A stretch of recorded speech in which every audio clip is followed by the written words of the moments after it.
तो सर आप south west constituency में 4 टर्म्स में कॉर्पोरेटर रह चुके हैं, आपने इतना ज़्यादा काम किया है। बट हम अभी देख रहे हैं जब से पिछले कुछ सालों से सीवेज का बहुत वहाँ पे इशू चल रहा है। वो बेसिक अमेनिटीज़ फिलहाल लैकिंग है कॉन्स्टिट्यूंसी में, तो सर उस पे आपकी क्या राय है? साउथ वेस्ट असेंबली कॉन्स्टिट्यूंसी से पिछले 25 सालों से देवेंद्र फडणवीस इस कॉन्स्टिट्यूंसी का रिप्रेजेंटेशन असेंबली में कर रहे हैं। मगर ये 25 सालों में वो 5 साल इस राज्य के मुख्यमंत्री, 2.5 साल लीडर ऑपोजिशन और 2.5 साल डिप्टी चीफ मिनिस्टर रहने के बाद भी ये सवाल यदि एक बेसिक एम्यूनिटीज़ का निर्माण होता है, तो इसका मतलब और इसके मायने भी आप समझ सकते हैं कि उन्होंने अपने 25 साल के कार्यकाल के दरमियान क्या काम किया है। और लोगों को जो उम्मीद थी, वो सबसे ज़्यादा उम्मीद उनके मुख्यमंत्री पद के कार्यकाल के दरमियान थी। वो एज ए चीफ मिनिस्टर एक काम वो बता नहीं सकते, और जो काम के भरोसे लोगों के बीच में जाकर वो वोट मांग सकते हैं। जो होर्डिंग इस शहर में लगे हैं, वो सिर्फ प्राइवेट यूनिवर्सिटीज़ के उन्होंने होर्डिंग्स लगाए कि हमने सिम्बोसिस लाया और एक कोई दूसरी यूनिवर्सिटी लाया, नर्सिंग मेंगजी कोई यूनिवर्सिटी लाया। ये तो प्राइवेट यूनिवर्सिटीज़ है।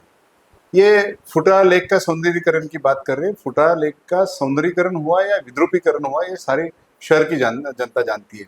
और आज भी लोग बेसिक एम्यूनिटीज से जूझ रहे हैं।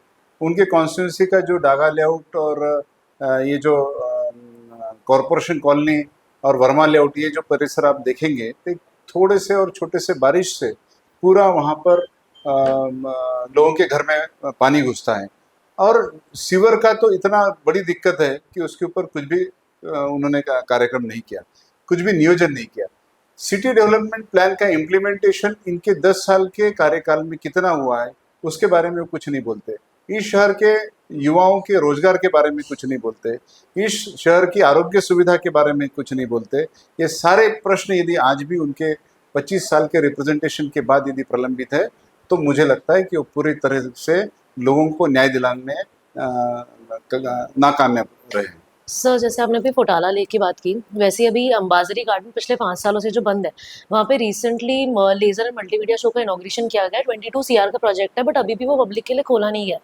That is one issue. And other than that, beautification में विवेकानंद स्मारक भी आता है, जिसकी वजह से वाटर ऑब्स्ट्रक्शन हो रहा है और पानी फ्लो होने में दिक्कत हो रही है। तो सर उस पे आप कुछ अगर लाइट शेड करना देखिए, चाहें। अंबाझरी गार्डन एक जमाने में नागपुर शहर का वैभव हुआ करता था, और सभी लोग अंबाझरी गार्डन में जाते थे। एक बहुत ही सुंदर बगीचा तालाब को लग के, और उसकी एक ब्यूटी कुछ अलग थी। मगर आज देखेंगे कि पूरा भकास वो अंबाझरी गार्डन किया है, और इनको यह सारा प्राइवेटाइजेशन के माध्यम से विकसित करने का वो जो प्रयास किया गया है, मुझे लगता है कि पूरा प्राइवेट हाथों में ये सारी संपत्तियां, सरकार की जो संपत्तियां, जो लोगों की संपत्तियां है, वो सारी की सारी संपत्तियां प्राइवेट लोगों के हाथ में देने का ये काम कर रहे हैं। जो विवेकानंद स्मारक की आप बात करेंगे, तो बना ही गलत जगह पर बना हुआ है। हाईकोर्ट में उसका सुनवाई चालू है। उसके ऊपर माननीय उच्च न्यायालय जो भी फैसला देगा वो सबको मान्य होगा। मगर वो कोई जगह नहीं थी उसका। किसने नियोजन किया है, क्यों किया है? जो वाटर फ्लो होता है, जो वहाँ ऑब्स्टेकल यदि कोई निर्माण करता है, तो उसको मंजूरी नहीं देना चाहिए। मगर सत्ता का दुरुपयोग किस तरीके से किया जा सकता है, उसका बहुत ही ज्वलंत उदाहरण फुटाला लेक और अंबाझरी लेक का है। आप देखेंगे कि शुक्रवारी तालाब, एक जमाने में लोग देखने को जाते थे। आज शुक्रवार तालाब जो है, जिसको गांधी सागर तालाब हम कहते हैं, वो भी पूरे तरीके से नेस्तनाबूद करने का काम इन्होंने किया। सिर्फ 1 करोड़ की बातें करते, 22 करोड़ रुपए खर्चा किया, 150 करोड़ रुपए खर्चा किया, 1000 करोड़ रुपए खर्चा किया, मगर उसका इम्पैक्ट कितना हुआ, लोगों को हम डिलीवर कितना कर पा रहे हैं, उनको फैसिलिटी कितना दे रहे हैं, इसके ऊपर ये बात नहीं करते। तो मुझे लगता है कि वो सब विद्रुपीकरण है। तो सर लास्ट टर्म आप लड़े थे और लास्ट टर्म में आशीष देशमुख लड़े थे। तो सर लास्ट टर्म आप क्यों नहीं थे? That's what I want to know. देखिए, 2014 में मैं असेंबली चुनाव लड़ा। समय पर मुझे बताया गया कि आपको चुनाव लड़ना है, और तब एक मोदी जी की भेव थी। सेंटर में बीजेपी की गवर्नमेंट आई, मोदी प्राइम मिनिस्टर बने, और उसके बाद देवेंद्र फडणवीस भारतीय जनता पार्टी के प्रदेशाध्यक्ष थे, और वो चीफ मिनिस्टर कैंडिडेट भी हो सकते हैं, ये आशंका से लोगों ने उस वक्त उनको बहुत बड़ी उम्मीद से वोट दिया। 19 में वो सिटिंग चीफ मिनिस्टर थे, तब भी मेरे कुछ व्यक्तिगत का अड़चने भी थे, पैसे के भी प्रॉब्लम थे। और दूसरा, चीफ मिनिस्टर के सामने कोई व्यक्ति नहीं लड़ सकता। चीफ मिनिस्टर्स के सामने पार्टी को लड़ना होता है, तब पार्टी थोड़ा डिमोरलाइज थी। दोबारा पार्लियामेंट में चुनाव हारने के बाद पार्टी के कार्यकर्ताओं का और पार्टी के नेताओं का भी मनोबल थोड़ा कम हुआ था। उसके कारण पार्टी ने बोला कि आपको चुनाव लड़ना है तो अपने बलबूते लड़ो, और तब मेरी उतनी फाइनेंशियल कंडीशन नहीं थी, उसके चलते मैं चुनाव नहीं लड़ पाया। मगर मैंने पूरा प्रचार, कांग्रेस के जो उम्मीदवार थे उनके लिए मैं पूरा टाइम देकर और पूरा हमारा कार्यकर्ताओं के बीच में रह के हमने चुनाव लड़ा। और नतीजा ये हुआ कि जो 2014 की जो लीड थी 60,000 की, वो कम होकर 48,000 आ गई। 12,000 वोटों का सिटिंग चीफ मिनिस्टर का मताधिक्य वहाँ कम हुआ। मगर वास्तविक में जो चरित्र उनका जो सामने आया, ये 5 साल के भीतर उनका रियल चरित्र लोगों के बीच में आया कि जिस तरीके से राजनीतिक दलों को फोड़ना और कुछ भी करो मगर सत्ता हासिल करना।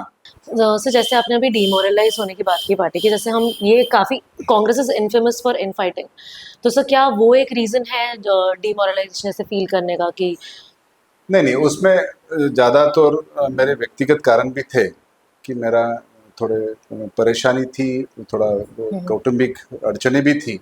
उसके चलते मैंने पार्टी को बहुत पहले आगाह कर दिया था कि मैं 2019 का चुनाव इस वक्त नहीं लड़ पाऊंगा।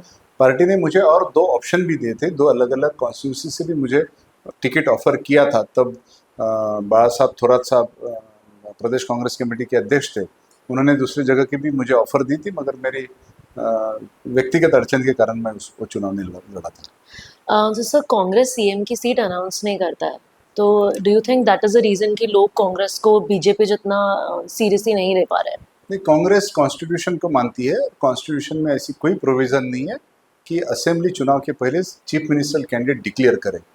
अपनी संवैधानिक जो संरचना है उसमें जो निर्वाचित विधायक आते हैं वो अपना विधायक दल का नेता चुनते हैं, और जो विधायक दल का नेता होता है जिसके पास बहुमत होता है वो राज्य का मुख्यमंत्री होता है।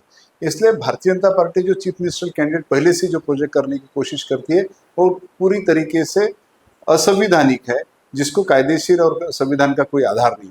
आज भी जब वो चुनाव के लिए सामने जा रहे हैं तो हम एकनाथ शिंदे जी के नेतृत्व में चुनाव लड़ रहे बोल रहे, मगर एकनाथ शिंदे जी को उन्होंने चीफ मिनिस्टर कैंडिडेट डिक्लेयर नहीं किया है। इसलिए कांग्रेस ने ऐसा या महाविकास आघाड़ी ने इस कैंडिडेट डिक्लेयर करने की कोई आवश्यकता नहीं है। तो सर लास्ट टाइम में हम जैसे देखते थे बैनर्स वगैरह में देवेंद्र साहब लिखा होता था, अब वो देवेंद्र भाव हो चुका है, तो सर उस पर आपकी क्या राय है? देखिए, अभी देवेंद्र फडणवीस जी का राजनीतिक सफर मैं पिछले 35 साल से देख रहा हूँ। वो महानगर पालिका के निगम पार्षद से लेके तो अभी सीएम और डिप्टी सीएम तक के उनका चढ़ाव भी देखा और उतार भी देख रहा हूँ। इसके पहले देवेन था। जब उनकी राजनीतिक शुरुआत हुई थी उम्र के 21 साल में, जब वो राजनीति में उन्होंने पहला कदम रखा और निगम पार्षद के तौर पर वो चुने गए, तो सबके लिए वो देवेन थे। देवेन से देवेंद्र जी हो गए, देवेंद्र जी से वो फडणवीस साहब हो गए, और देवेंद्र फडणवीस साहब से अभी देवा भाऊ हो गए। ये जो राजनीतिक सफर और जो नाम चेंज करने की आवश्यकता उनको जो निर्माण होती है, आप समाज में समझ सकते हैं। जो काम के आधार पर यदि लोगों के बीच में जाते हैं तो उसको नाम बदलने की आवश्यकता नहीं होती है, मगर उनको काम बता नहीं सकते। उनको अपने सरनेम का शायद भरोसा नहीं होगा कि ये सरनेम के आधार पर, फडणवीस नाम के आधार पर लोग मुझे स्वीकार करेंगे कि नहीं। इसलिए शायद उन्होंने देवा भाऊ ये नाम सिर्फ और सिर्फ खुद के राजनीतिक फायदे के लिए, लोगों के बीच में कोई भाऊ वगैरह नहीं है। वो देवेंद्र जी से, देवेंद्र जी फडणवीस साहब है, वो साहब है, क्योंकि शुरुआती जब ये चुनाव की शुरुआत हो रही थी तब उनके जो बैनर लगे थे साहेब धन्यवाद, साहेब धन्यवाद से देवा भाऊ धन्यवाद तक के का जो सफर है वो उनको पता लग गया है कि यहाँ की जनता हमारे विरोध में है और हमारे काम से खुश नहीं है, इसलिए उनको भाऊ लगाना पड़ रहा है। So to end the interview I just want to know कि साउथ वेस्ट में अभी आप आगे क्या प्लान्स हैं आपके, अगर आप आते हैं तो आप क्या करना देखिए, चाहेंगे? मेरा राजनीतिक जो सफर और जीवन है लोगों के लिए है, और लोगों का एजेंडा ही मेरा एजेंडा है। मैं डेमोक्रेसी और कॉन्स्टिट्यूशन मानने वाला आदमी हूँ। मैं मेरा एजेंडा किसी लोगों के ऊपर नहीं थोपूंगा। इन्होंने जो डेवलपमेंट के पैरामीटर्स खुद ब खुद निश्चित किए जो लोगों के बीच में से नहीं आए थे। कोई लाडली बहन योजना लोगों की डिमांड से नहीं आई, या इमारत बांधकाम कामगार मंडल के जो लेबर्स है उनको जबरदस्ती बर्तन भांडे दो या किट दो या साड़ी दो, लोगों की डिमांड नहीं है। लोगों की डिमांड राष्ट्र है। लोगों को एजुकेशन चाहिए, लोगों को शिक्षा अपना आरोग्य चाहिए, रोजगार चाहिए और महंगाई कम होना चाहिए। लोग बर्तन अपने पैसे से खरीदना चाहते हैं, लोगों को भीख में नहीं चाहिए। ये जो मांग, ये जो लोगों की जो डिमांड है, वो जो संविधानिक उनका जो अधिकार है वो दिलाने का मेरा प्रयास रहेगा। सर साउथ वेस्ट में कुछ ऐसे एरियाज जैसे तकिया हो गया फॉर एग्जांपल, मतलब वो मैं कल ही जाके आई हूँ, इतना पिछड़ा हुआ है वहाँ पे अभी। लाइट पानी वहाँ पे सिर्फ 2 घंटे आता है और उसी से कुछ 1 किलोमीटर दूर 24/7 पानी आ रहा है, और लाइट का इशू है, रोड्स का इशू है, सैनिटेशन का इशू है। तो सर ये छोटे छोटे जो एरियाज हैं आजू बाजू, इनमें जो इशूज चल रहे हैं, आप उनके लिए क्या करेंगे? देखिए, ये जो स्लम बस्तियां हैं, स्लम बस्तियों की जो प्रॉब्लम्स है, वो आज भी यदि 25 साल के बाद इनके कार्यकाल में यदि वो कायम है तो उनको इस पद पर रहने का कोई अधिकार नहीं है। आप देखेंगे कि ये स्लम बस्तियों में रहने वाला वर्ग कौन सा है? एक गरीब और मेहनतकश वर्ग है जो सवेरे से शाम तक निरंतर काम करते रहता है। पूरी फैमिली की फैमिली काम करती रहती है और उनको आज भी हम मूलभूत सुविधाएं नहीं देते हैं। शहर के विकास में, डेवलपमेंट में उनका हाथभार और उनका श्रम और कष्ट लगे हुए हैं। इन लोगों का आज भी हम यदि नागरिक सुविधा उपलब्ध नहीं करा दे सकते तो मुझे लगता है कि बहुत खेदजनक और दुखदायक बात है। कॉरपोरेशन में इनकी पिछले 15 सालों से सत्ता है, वहाँ से महापौर भी चुने गए थे। अपने संदीप जोशी और तकिया धुंतले जिस एरिया का आप उल्लेख यहाँ पर कर रहे हैं, वहाँ के निगम पार्षद इस शहर के मेयर भी है। उसके बावजूद भी ये स्थिति है, तो मुझे लगता है कि लोग निश्चित तौर पर इस चीज़ का गंभीरता से दखल लेंगे और अपना निर्णय लेंगे। Alright, thank you so much for joining sir, thank you. Thank you.